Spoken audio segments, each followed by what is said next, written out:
Previously during the investigation. So, you want to find out everything there is to know about Diane? Agent York, Nick is leaving the bar. Wait! She's still alive. Stop right there, Nick. You're under arrest for the attempted murder of Diane Ames. Emily, hurry! You saved my life. No need to thank me for that. I'm pretty useless. I couldn't save Becky. I couldn't save Diane.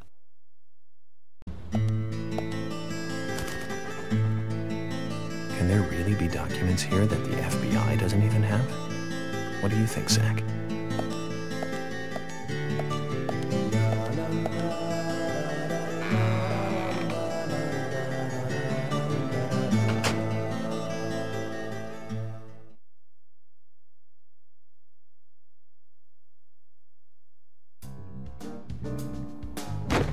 York!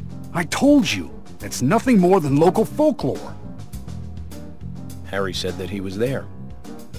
The Raincoat Killer is a phantom, made up to scare children long ago. I can't believe you fell for that from Harry, of all people. I agree with George. Harry likes to play with people. Play with their minds, too. George, Emily. Of course I don't believe him word for word. But you won't mind if I at least try to confirm that he's wrong, will you?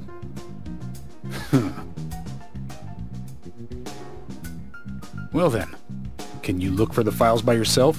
I'm still looking for Thomas. Very well. Emily, open the filing room for him. It's been a while since we've had a shooting sequence. Anyways, this is Conservative Cat. You're watching episode 26.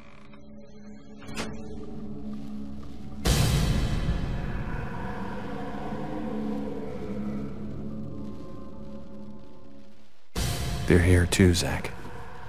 This might mean we're getting warmer to what we need.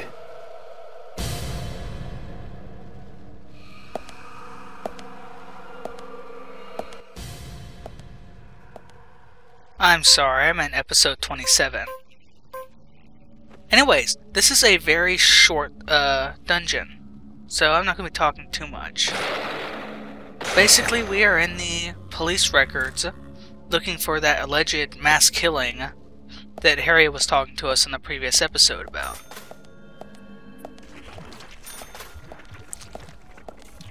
Because this area is so small, it relies a lot on infinite spawners rather than just a set amount of shadows. Otherwise, there wouldn't be much opposition here at all. So, instead, our job is to navigate our way around the infinite spawning shadows. And I'm just showing here these doors do not go anywhere. When there's an infinite spawner in a room, I will point it out to you so that you're not wondering how come wave after wave of shadows coming after me.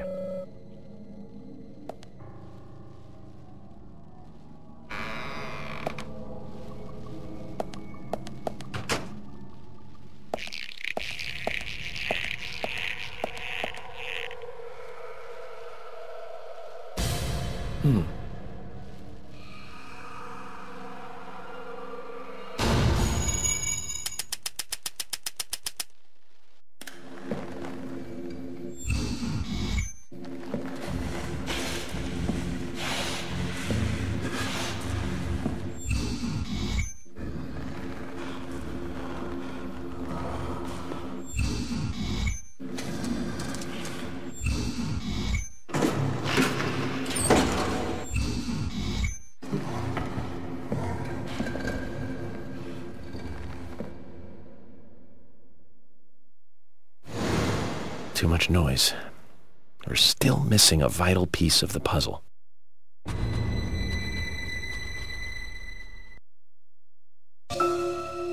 Okay guys, we have 3 clues again, and this is a lot like the art storage lockers in the art gallery. We have a door this way, we have a door at the end of the storage here, then we have all these shelves right here.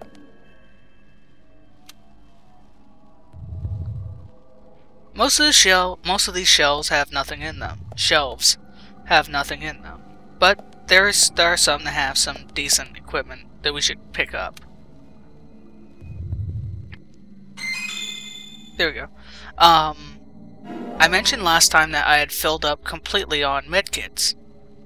That wasn't quite true, because you have to buy medkits in sets of 2s, at least for the medium ones. And since I already had one medkit in storage, that means I just carried that odd one with me.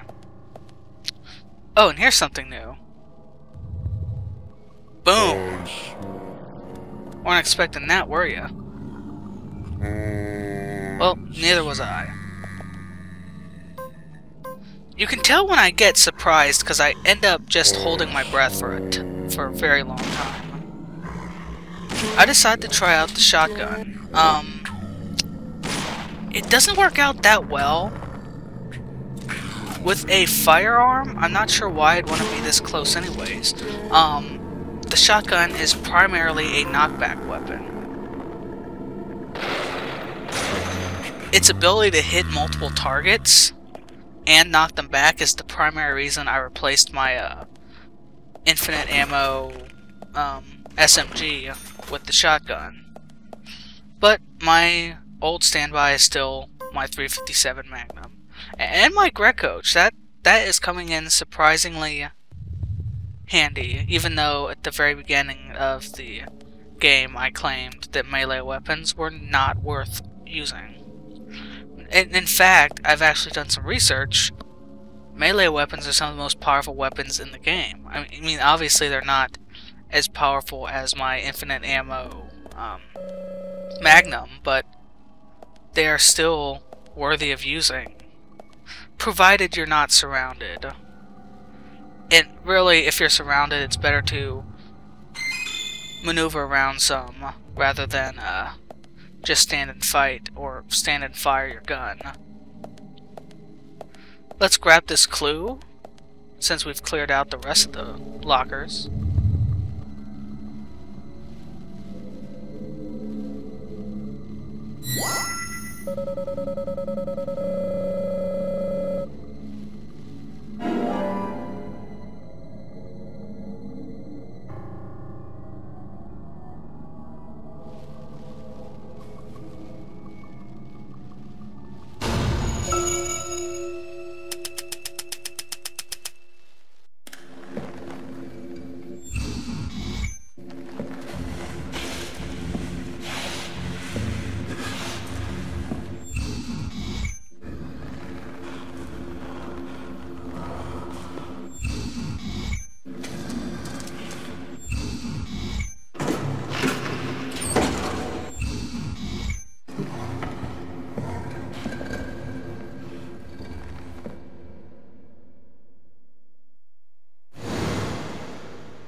I've said it before, and I'll say it again. I'm really glad that what was I thinking of? Deadly Premonition included the profiling sequences. I think it really pulls the game together and makes it something. It's a unique gameplay gimmick. Don't get me wrong though. This game is very unique and very charming. But the profiling sequences are a nice way of integrating that charm into the gameplay. Since otherwise, the gameplay is pretty derivative.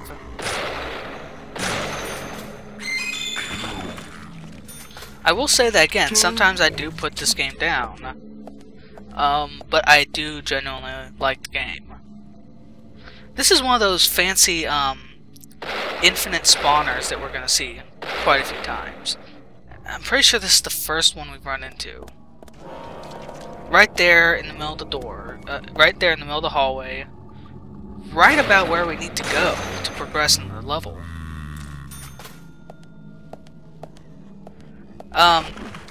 These are called... This area is called the Dark World, from what I've read. Now I know that the shadows are called shadows because of the very first piece of evidence we got.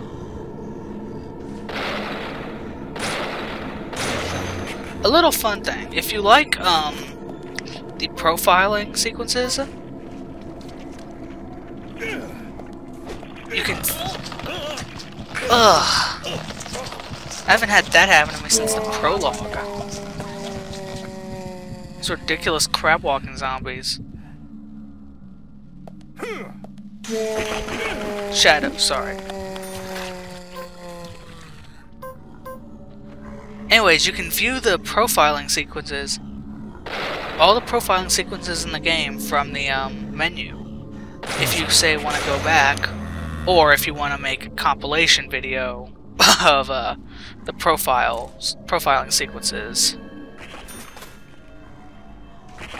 Not that I'm going to, but well, maybe at the end of the Let's Play. I mean, isn't a Let's Play supposed to have bonus content anyways? I don't know, I think it'd be nice to show off one of the more unique parts of the game, gameplay-wise.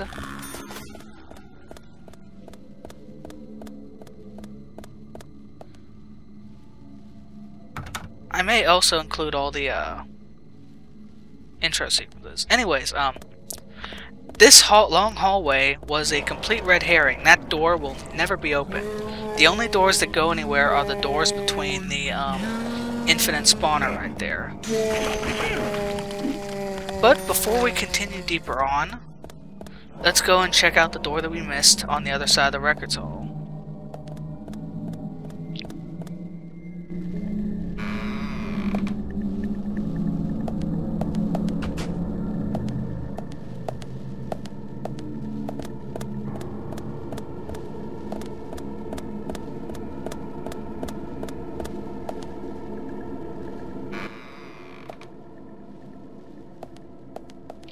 And it's just a resting room. I'm pretty sure I don't need to change my suit. I think I changed it this morning. Yeah, it's completely brand new. I have 3 suits right now. These are just 3 extra suits right now. These are just extra purchases, and I told you about those already. One's from Keith, one is from Lily, both of whom are at the milk barn, and the last one you can buy from the old woman who works at the hotel. Okay, let's save and continue on.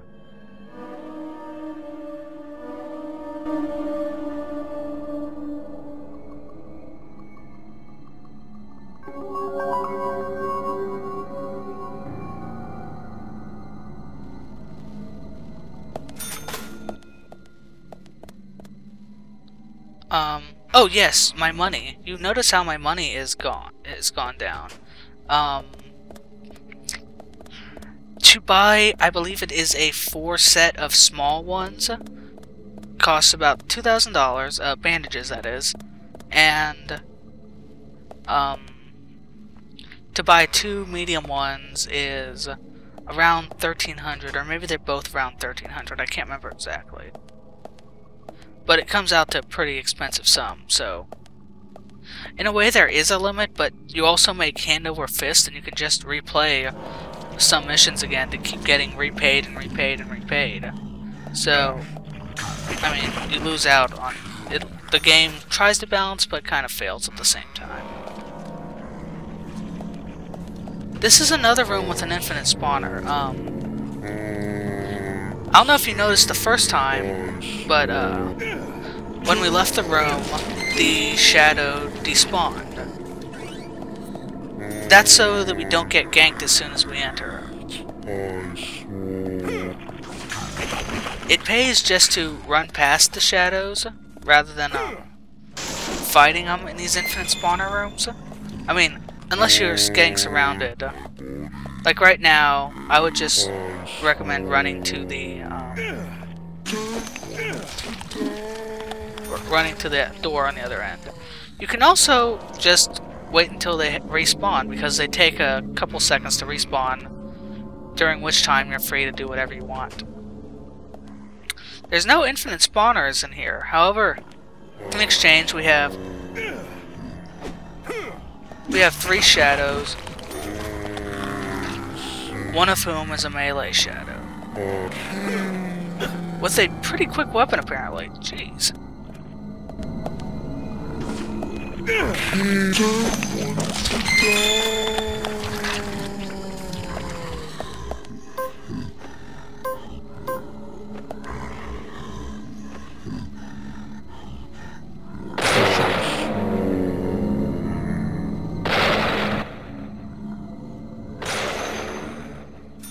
Oh yeah, these shadows also seem like the weaker types from the beginning of the game, because they go down with a headshot and a body shot, rather than 2 headshots, like the other ones do.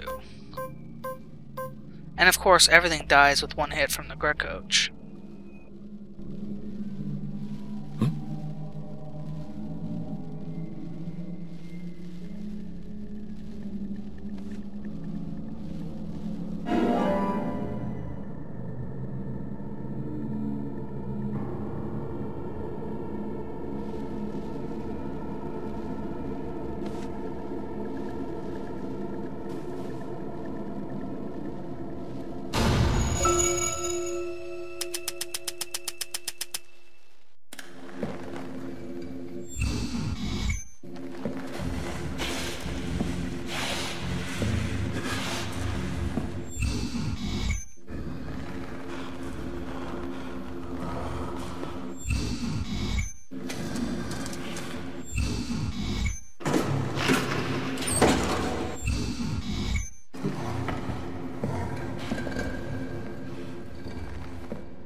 Okay, this door right over here will send us right back to the hallway.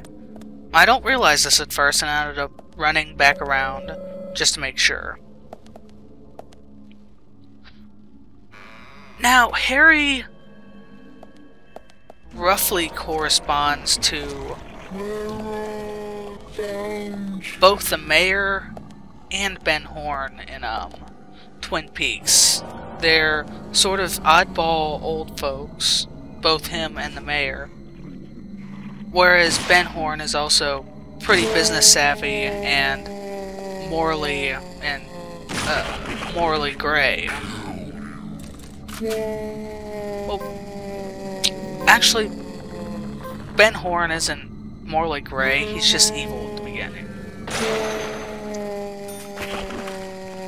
Either way, he's also a wealthy industrialist who owns a good bit of the town.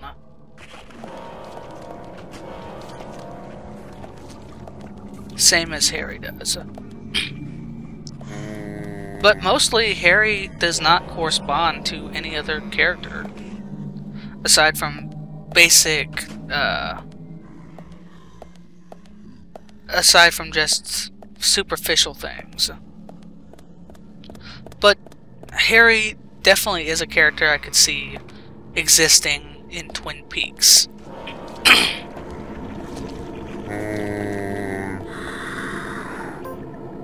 Even though they won't lunge at you immediately, you still sort of need to hold your breath.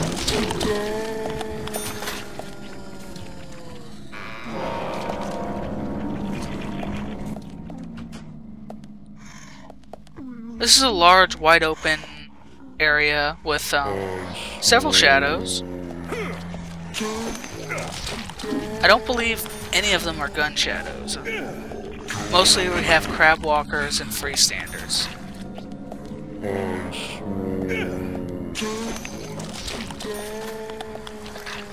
This room is also notable as having a lot of treasure.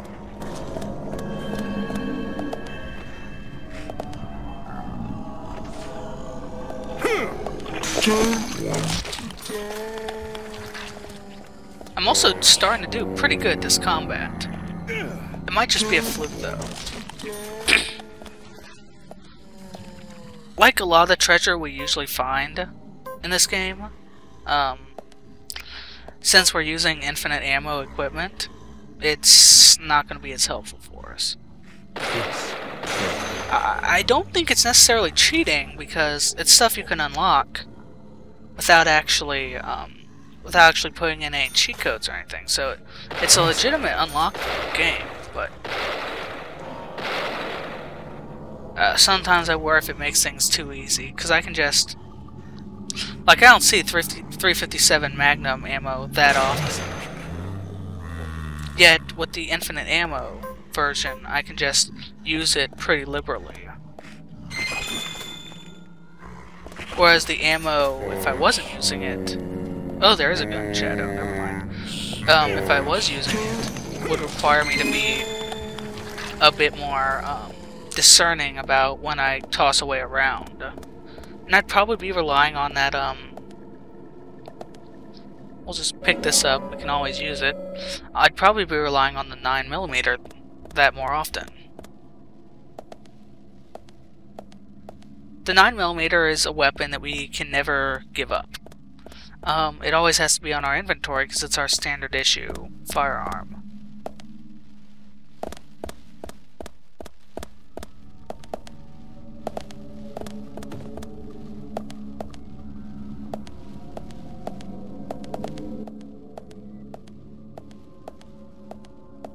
However, at the end of the hallway, we will have our door to the final room of the dungeon.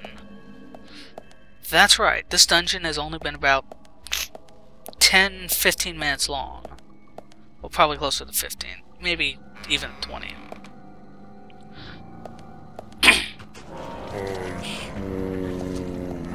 This room has an infinite spawner right next to the clue, right in the middle of the room. Mostly our adversaries are freestanding shadows and... oh crap. Freestanding shadows and crab-walking shadows. With a smattering of the occasional gun shadow.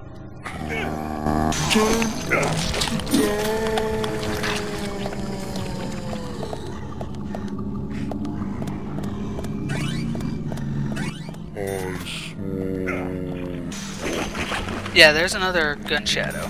Fortunately, there doesn't seem to be infinite spawning on gun shadows. I guess he unloaded onto the shelf. Looks like it. Let's go ahead and deal with these last two. Then grab the clue after we earn ourselves a keep from the infinite spawners.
Zach, looks like we need to continue our search for the documents.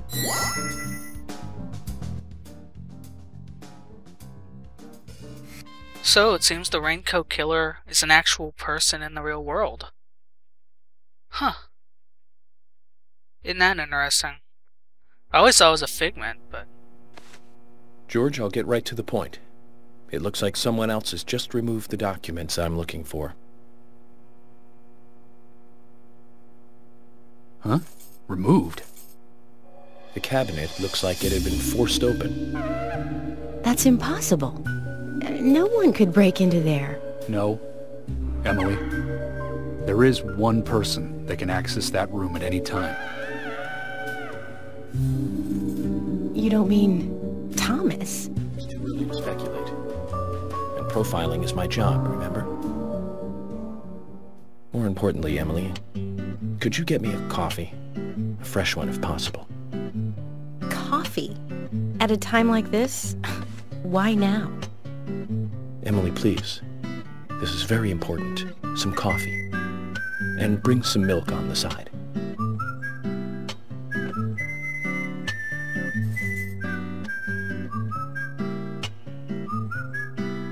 Zach, you know something, don't you? I'm getting us some coffee. So tell me what you know.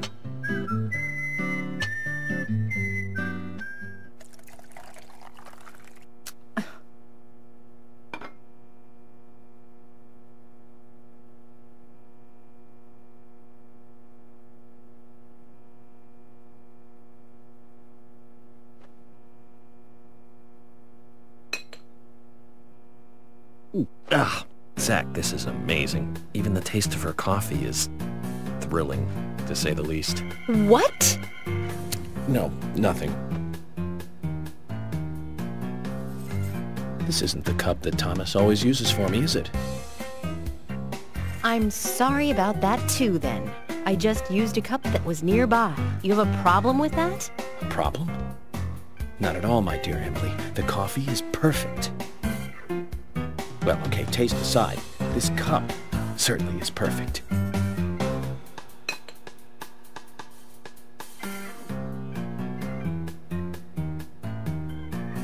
George, Emily, we're going to Velvet Falls. There's something waiting for us there. I can feel it. York, are you joking? You're trusting your cup? No, Emily. Going to a waterfall just might be a good idea. In feng shui, a waterfall is known to be a source of power. Even if we find nothing there, I'm sure it will give us some power. Thanks for the vote of confidence, George. And don't forget to bring a fishing rod. All right. I'll go get it. Fishing? Are you two serious? George, do you have a net?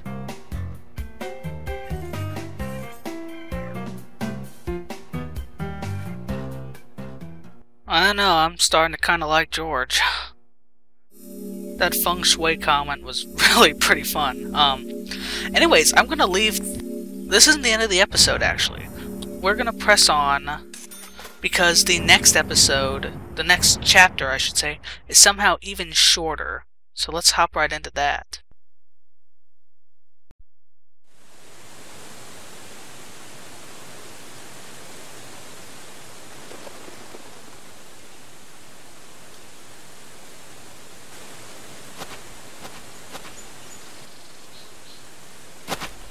Zach, I hope we can catch a big one.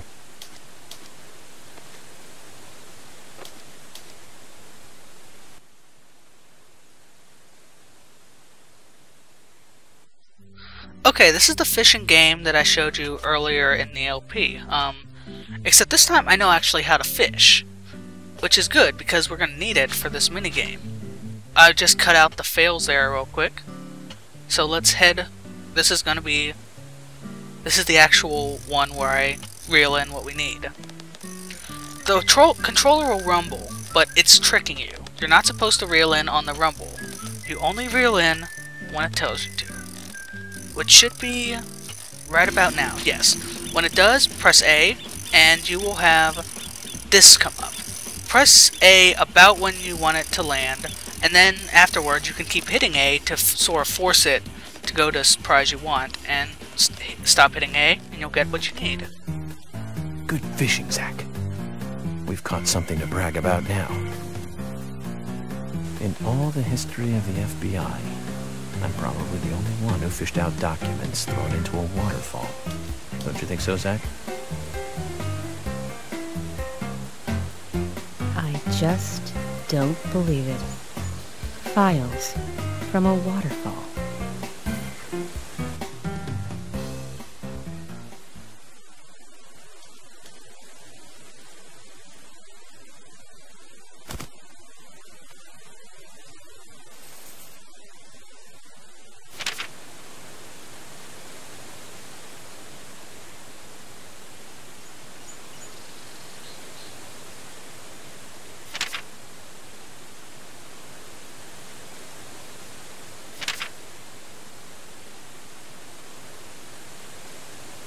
What does that all mean? It's called The Legend of the New Raincoat Killer. George, have you ever seen this handwriting? Yes. It's Thomas's. George, I need to take these documents to Harry. He said he'd tell me everything once I take the docs to him. Those are classified. I can't allow a civilian to view them. Especially that deranged old goat who owns most of the town. I agree with George. Harry is... how can I put it? He might be dangerous. You don't need to worry. You said it yourselves, didn't you? There has never been a mass murder case in this town. That means these documents pertain to a case that never actually happened. Just look at it as though they never actually existed either. Ridiculous. York, I'm sure you've got a plan or something in mind? Okay, you have my approval. George, are you sure? Emily, we need to continue looking for Thomas. Our search may just have become a hunt. Yes, get on it. I'll go see Harry alone. Okay.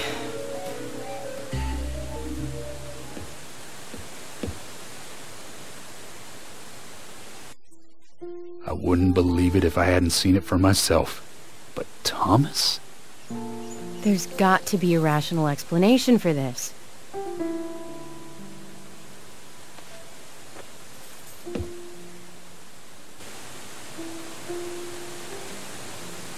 Zach, George has started to change. I think the deaths of Becky and Diane had a deep effect on him. I guess this town truly is without a king now.